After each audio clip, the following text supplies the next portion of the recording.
This is Biology 2, Part 1 of Chapter 15 on evolution.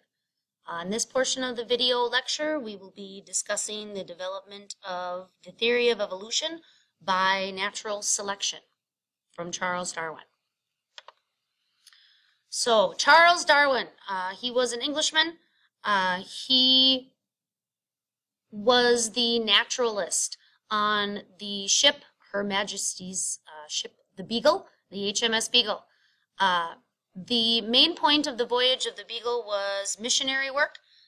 They were going to different native islands and attempting to convert those people to Christianity. Darwin had a separate mission, however, and his mission was to be, for lack of a better word, kind of the Bill Nye the Science Guy of the Beagle. His job was to record observations of weather while they were out at sea, and when they came to port and came to land, his job was to record observations of plants and animals, as well as catalog fossils as well.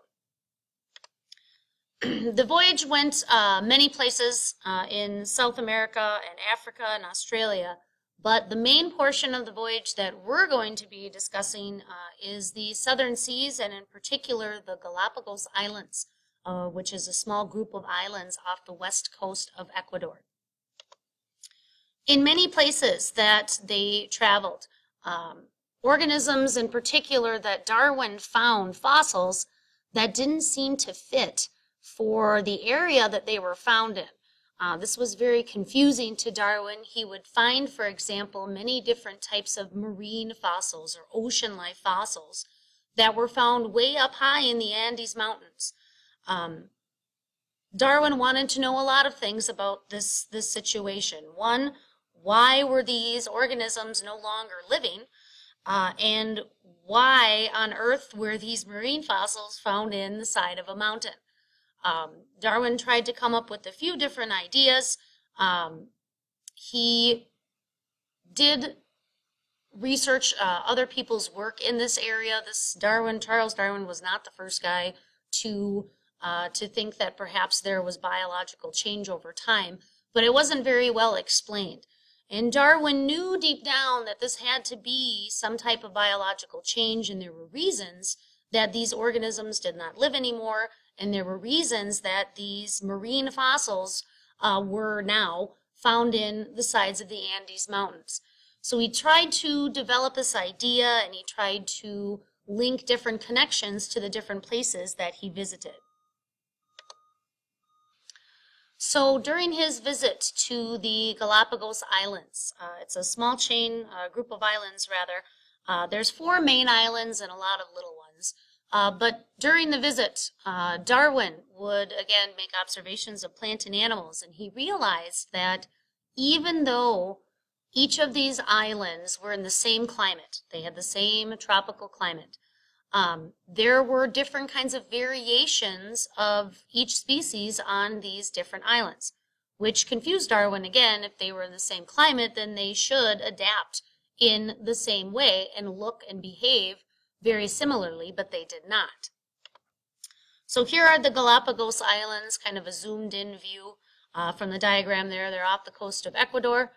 The majority of the time was spent on the island of Hispaniola, which is the quarter-shaped note island that you see in the diagram.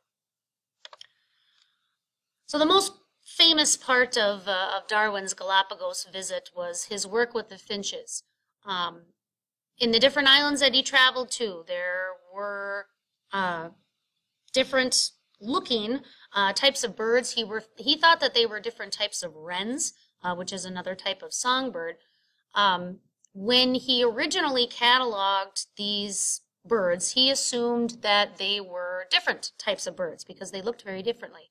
But when he got back to England after the trip was all done, he had a friend of his that was an ornithologist take a look at these birds, and then he discovered that they were actually all one type of bird, and they were several different varieties of the bird that's called a finch. So these were the different species of finches that Darwin viewed and that still do live on the Galapagos Islands today. Now, if you didn't know much about studying birds, if you were to see these birds, you would also probably assume that they were different species. They look very different. They have different shaped beaks. They have different colors. They have different kind of body morphologies to them. But what he realized was the differences mostly lie in the beak of the bird. And depending on what type of food that the finch ate, it had a beak that was fairly well suited to that type of bird. So birds that ate very thick seeds that were hard to crack had very thick, massive beaks.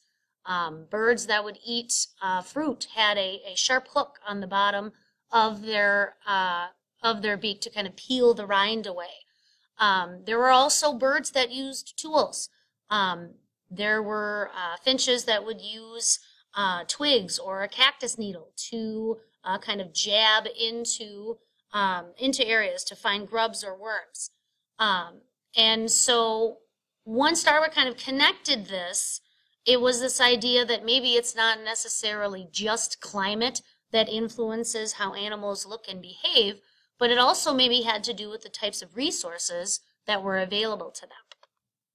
So he came up with an idea that through different types of resources, that a new species could appear gradually through very small changes from an ancestral species. This is a type of, these are two species of iguana that are subspecies that live on the Galapagos Islands. One is a marine variety, the one that is on the left. They tend to stay very close to the shoreline. They are still herbivores. They still eat the plant material in the ocean. Then the ones on the right are the terrestrial form of the land iguana. They're a little bit larger. They tend to be more green to blend in with the green vegetation in the area. But again, they were descended from an original iguana on the island. When he came back after the Galapagos Islands, trying to explain this idea, this biological change over time, Darwin used a very real-world example.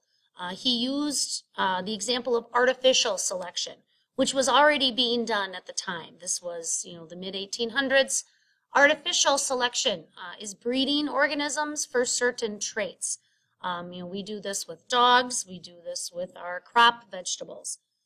So in this case, nature provided that variation, and then people allowed certain organisms to reproduce, to show the best traits of whatever it is. If it's the dairy cows, for example, you want to breed the cows that produce the most milk, so you can get the most bang for your buck per cow. So in all of this time of taking a look at organisms, he thought, well, if humans could change the species, then nature could as well by providing particular resources in different areas. So he developed the idea of natural selection. If evolution, is the driving change for biology, then natural selection is like the gas that goes in the natural evolution tank. That natural selection is how evolution is thought to work. And there are 4 basic principles to natural selection. The first principle is variation. Individuals in a population are a little bit different from all the others. And that variation, again, is provided by nature. Those variations can also be provided by heritability. So those variations are inherited from sexually reproducing populations. Darwin wasn't quite aware of Mendel's work with kind of classical genetics and the foundations of genetics. So he was just going basically by site observations. The third principle to natural selection is what Darwin called overproduction.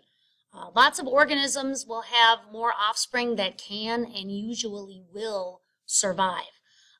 There are, for example, fish that lay, hundreds of eggs in hopes that a few fish make it to adulthood to reproduce. Trees and fruit have many seeds. Not all of those seeds will necessarily grow up to be a fruit tree. Insects lay thousands of eggs as well in hopes that a few will survive. And then there is reproductive advantage. These variations that nature and genetics provides, any variation that will increase reproductive success, meaning that you have more opportunities to reproduce and pass your genes on, those variations that increase reproductive success will have a greater chance of being passed on to the next generation. Different adaptations, for example, camouflage. If you, as a predator or a prey, are camouflaged, you are less likely to be seen. Therefore, if you are a prey item, you would be maybe more successful at hunting. And if you were a predator, you would have a better chance of hunting.